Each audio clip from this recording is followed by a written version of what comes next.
स्वागत है आप सभी का ध्येय टीवी के डेली एमसीक्यूज प्रोग्राम में। मैं केसरी पांडे नमस्कार करता हूं आपको।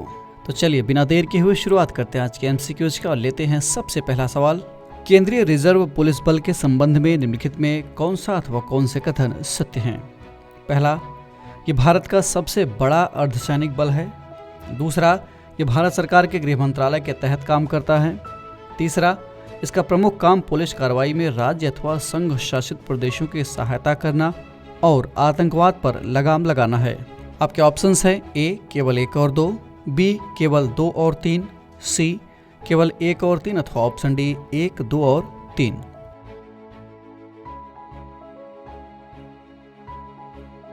इस प्रश्न का सही उत्तर है विकल्प डी यानी तीनों ही स्टेटमेंट सही हैं। चलिए व्याख्या देख लेते हैं।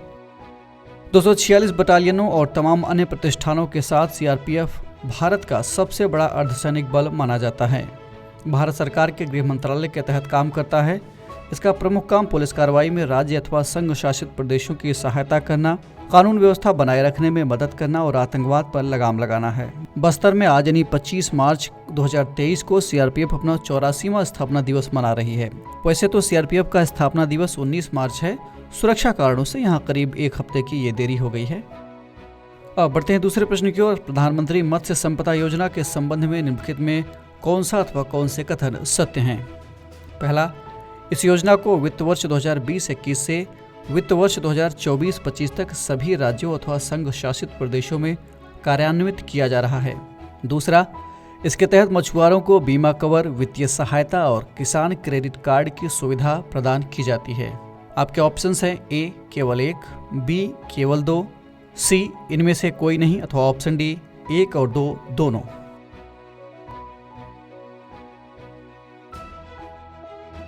इस प्रश्न का सही उत्तर है विकल्प डी यानी दोनों ही स्टेटमेंट सही हैं। चलिए व्याख्या देख लेते हैं। हाल ही में केंद्र सरकार द्वारा दिए गए जानकारी के मुताबिक भारत दुनिया का तीसरा सबसे बड़ा मछली उत्पादक देश है और विश्व का 8% मछली उत्पादन भारत में ही होता है। देश में 2021-22 में मछली उत्पादन 162 लाख टन से अधिक रहा, जो 2019-20 में लगभग 141 लाख टन था। बता दें कि मछली उत्पादन को बढ़ावा देने के लिए सरकार ने प्रधानमंत्री मत्स्य संपदा योजना की शुरुआत की है।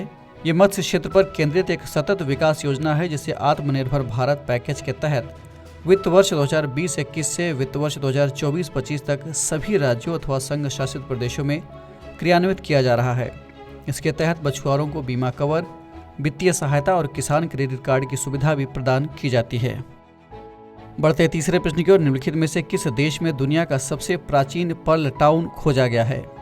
आपके ऑप्शंस हैं ए मालदीव, बी संयुक्त अरब अमीरात, सी भारत अथवा ऑप्शन डी दक्षिण अफ्रीका।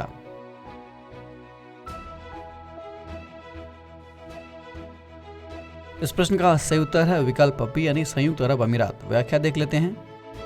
अरब प्रायद्वीप के देश संयुक्त अरब अमीरात में दुनिया का सबसे प्राचीन यानी सबसे पुराना पर्ल टाउन खोजे जाने का दावा किया गया है। पर्ल टाउन का मतलब होता है मोतियों वाला नगर। पुरातत्वविदों का कहना है कि उन्हें दुबई से लगभग 50 किलोमीटर पूर्वोत्तर में अल क्वैन में सिनियाह द्वीप पर फारस की खाड़ी में यह पर्ल टाउन मिला है, जो कि 6वीं शताब्दी का है। इसी खोज के दौरान इस जगह कुछ ऐसी कलाकृतियां मिली जिनसे पता चलता है कि यह जगह कभी हजारों लोगों के लिए घर हुआ करती थी। वर्तमान खोज से यह अंदेशा होता है कि यह जगह अपने समय का एक बड़ा व्यापारिक केंद्र रहा होगा। बढ़ते हैं चौथे प्रश्न की ओर। निम्नलिखित में से किस राज्य ने अपने यहाँ मुख्यमंत्री वृक्ष संपदा योजना की शुरुआत की है? आपके ऑप्शंस हैं ए मध्य प्रदेश, बी छत्तीसगढ़, सी उत्तर प्रदेश अथवा ऑप्शन डी महाराष्ट्र।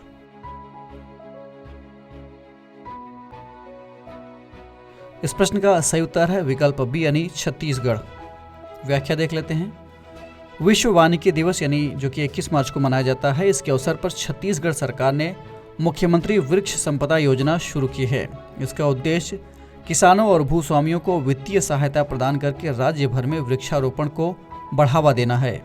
मुख्यमंत्री वृक्ष संपदा योजना के तहत छत्तीसगढ़ सरकार 5 एकड़ तक भूमि पर वृक्षारोपण के लिए पूर्ण अनुदान प्रदान करेगी। जो लोग 5 एकड़ से अधिक भूमि पर पेड़ लगाना चाहते हैं, उनके लिए सरकार 50% वित्तीय अनुदान प्रदान करेगी। बढ़ते आज के इस कार्यक्रम के अंतिम प्रश्न की ओर यानी 5वें प्रश्न की ओर। कोंकण 2023 नामक वार्षिक द्विपक्षीय समुद्री अभ्यास किन 2 देशों की नौसेनाओं के बीच आयोजित किया जाता है? Your options R A Bharat और यूनाइटेड किंगडम, बी भारत और ऑस्ट्रेलिया, सी भारत और न्यूजीलैंड अथवा ऑप्शन डी भारत और मालदीव।